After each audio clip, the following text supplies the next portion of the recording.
Semana que acaba, semana que começa. A semana que terminou foi uma semana em que o seu principal motor foi os eventos como a reunião do Banco Central Europeu, o testemunho de Jerome Powell no Congresso norte-americano e ainda com os dados económicos em torno do emprego nos Estados Unidos. A semana começou também com a Assembleia Nacional Popular, as duas sessões na China, onde os mercados aguardavam pelas metas a definir pelo governo chinês para este ano 2024, que não foram muito diferentes daquelas existentes já em 2023, nomeadamente no que toca ao crescimento económico, que foi marcado uma vez mais para os 5% de crescimento, uma meta algo ambiciosa, em linha com a do ano passado, mas com um efeito base bastante mais difícil, com um diferencial bastante mais difícil. A semana também começou com inúmeros discursos por parte de membros da Reserva Federal dos Estados Unidos, isto antes do tal período de silêncio que vigora agora já até à reunião. Nesses discursos ficou bastante presente a continuação de empurrar, passa a expressão, os cortes de taxa de juros para o mais tarde possível, nomeadamente, em alguns casos, o próprio Kashkari a dizer que provavelmente teríamos apenas a primeira no terceiro trimestre deste ano e provavelmente apenas um corte de taxa de juros. Bom, não foi exatamente isso que o Sr. Jerome Powell disse no Congresso. Ele começou com um discurso, de facto, em tudo igual àquilo que tem acontecido nos últimos tempos, ou seja, em que os membros da Fed precisam de mais confiança e de mais dados para começar a fazer cortes de taxa de juros, mas, contrariamente aos seus parceiros, digamos, na FOMC, que empurraram constantemente a próxima subida da taxa de juros o mais tarde possível e provavelmente menos do que aquilo que o mercado esperaria, repentinamente Jerome Powell teve aqui uma viragem um pouco mais dovish, dizendo às 2x3 na sessão de perguntas e respostas de que estaríamos quase lá no sentido de um corte de taxas de juros mais rápido. Ora, isso abriu de imediato as hipóteses ao mercado para voltarem a colocar como bastante possível um corte de taxas de juros já mesmo em junho como limite. Também no Banco Central Europeu as coisas foram de alguma forma idênticas, ou seja, Christine Lagarde e os membros do Banco Central Europeu mantiveram a sua política monetária inalterada. A declaração de política monetária foi a mesma praticamente da reunião anterior, mas Christine Lagarde às 2x3 dá uma frase em que indica, em que confirma quase um corte de taxas de juros em junho, que o mercado ainda estava, digamos, um pouco dividido e mesmo abrindo a hipótese para abril.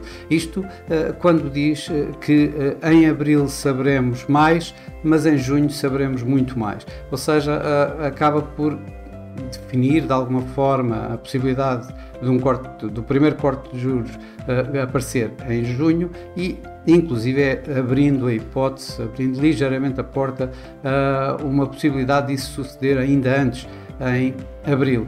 Ora, curiosamente ou não, seguido destas declarações, seguido da reunião do Banco Central Europeu, tivemos inúmeros governadores do Conselho de Governadores do Banco Central Europeu, da ala mais agressiva, da ala mais hawkish, a colocarem exatamente, ou seja, a mudarem a sua atitude, nomeadamente Joachim Nagel da Alemanha, do presidente do Bundesbank, que chegou a dizer variedíssimas vezes, ainda há bem pouco tempo, que provavelmente não teríamos subido as taxas de juros este ano, ou se elas a tivéssemos era o mais tarde possível. Começa a apontar como junho a próxima grande probabilidade de termos um corte de taxas de juros. No meio disto tudo, Sr. Tiff Macklem acabou por manter inalterada a sua taxa de juro e a sua política monetária no Banco do Canadá nos 5%, e este sim ficou um pouco mais hawkish, na medida em que ainda vê perigos inflacionistas, ainda vê perigo de pressões na inflação e, portanto, dando a ideia ao mercado que poderá manter as taxas de juros durante mais tempo no atual nível restritivo. O mercado teve também, obviamente, bem atento a tudo o que eram dados económicos, principalmente nos Estados Unidos.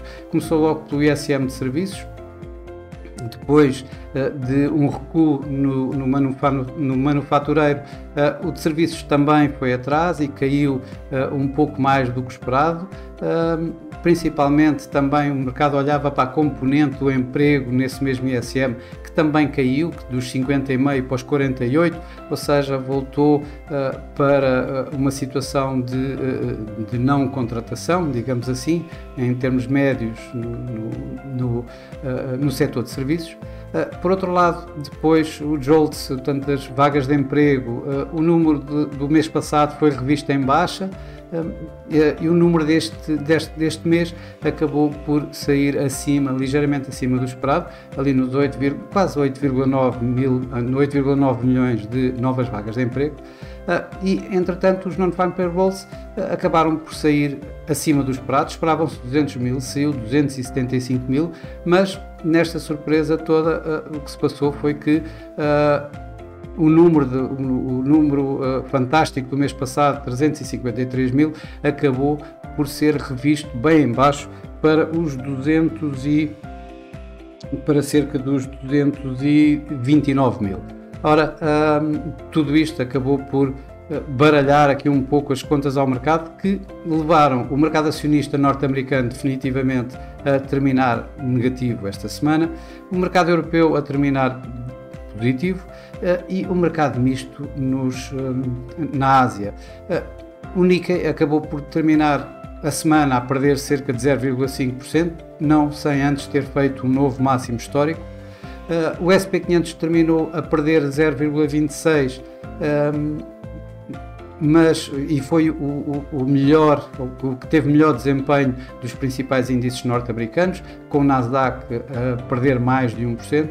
O Eurostoxx foi o que mais ganhou, e ganhou cerca de 1,3%, enquanto na Europa, dos principais índices, o FTSE 100 do Reino Unido caiu marginalmente 0,3%. O mesmo sucedeu também com o PSI 20 cá em Portugal, que caiu 0,7%, isto pressionado pelas perdas da Mota-Engil, que esta semana acumularam quase 13%, e ajudado de alguma forma pela EDP Renováveis, em que teve quase 9% de valorização. No mercado cambial, o dólar esta semana perdeu para todas as maiores divisas dos países das economias mais desenvolvidas, pior do que o dólar, só mesmo nos mercados emergentes, como por exemplo a lira turca, que acabou por perder mais do que o dólar. Do outro lado, o iene foi o que mais ganhou, com todas as especulações sobre a saída da política de taxas de juros negativas por parte do Banco do Japão, mas também a Libra também ganhou, e assim como o peso mexicano também ganhou, continuando o carry trade, ajudado por taxas de juros, por eles a continuarem a cair. O euro-dólar esta semana teve um maior ganho semanal desde o princípio do ano. Começou a semana à volta dos 1,0830, acabou à volta dos 1,0940, isto depois de ter chegado quase a 1,10, ou seja, em níveis que não se viam desde a primeira semana deste ano. Já o dólar-iene começou à volta dos 150 ienes por dólar, terminou à volta dos 147, isto depois de ter vindo de um máximo bem acima dos 150 esta semana, e ainda chegando a atingir um mínimo à volta dos 146,50. No mercado de commodities, as yields em baixa, um dólar a desvalorizar, ajudou o ouro a voltar a fazer novos máximos históricos e terminou a semana a ganhar cerca de 4%, um pouco mais de 4%. Já no mercado petrolífero, os receios da continuação de uma procura cada vez menor por parte, por exemplo, da China, um aumento da produção nos Estados Unidos,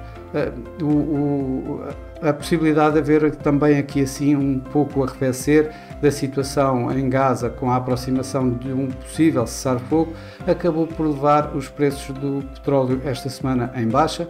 O Brent caiu quase 2%, o WTI caiu bem mais, caiu acima de 2,5%. A semana que começa vai ser uma semana em que os mercados vão voltar uma vez mais para os dados da inflação nos Estados Unidos. Vão olhar também para o que se vai passar no Japão esta semana. Começamos pelo Japão, começamos também pelo número revisto do PIB do quarto trimestre. A leitura inicial deu uma contração inesperada no Japão de 0,1%. O mercado espera uma revisão em alta para os 0,3% de crescimento económico. Isto enquanto esperamos pela sexta-feira, em que vamos ter o resultado das negociações salariais. O principal sindicato, o Rengo, a semana passada já apontou que as expectativas estão quase a 6%, nos 5,85%. Vamos ver qual é o resultado de toda essa negociação e que isso poderá impactar no Banco do Japão para na próxima reunião na outra semana seguinte já poder inclusive sair das tais políticas de taxa de juros negativa. E o mercado vai estar certamente bastante atento a isso e as especulações em torno disso irão ser o grande motor do iene nesta próxima semana. Por outro lado, a inflação nos Estados Unidos é esperado, o mercado espera que se mantenha nos 3,1%, e que a inflação subjacente caia dos 3,9% para os 3,7%. Esta situação em que a continuação, digamos, de uma queda na inflação poderá alimentar a tal especulação desta semana para o primeiro corte de taxas de juros já em junho nos Estados Unidos. Mas, além disso, ainda vamos ter os dados das vendas a retalho nos Estados Unidos e os dados económicos e os indicadores económicos da Universidade de Michigan. Portanto, o mercado vai seguir essencialmente estes dados e provavelmente será bastante o motor desta semana, isto quando temos os discursos, ou melhor, a falta dos discursos por parte dos responsáveis da Reserva Federal, que estão em período de silêncio antes da reunião da Reserva Federal no próximo dia 20. Por fim, um aviso de que os mercados, os Estados Unidos e o Canadá entraram na hora de verão e, portanto, esta semana os mercados norte-americanos irão abrir não às 14h30 como habitualmente, mas sim às 13h30 e os dados económicos, que na sua grande maioria são divulgados à volta das nossas 13h30, irão passar a ser divulgados às nossas 12h30. Bom, e para já é tudo. Desejo a todos uma boa semana, bons negócios e para a semana cá estaremos com mais um Semana que Acaba, Semana que Começa. Até lá!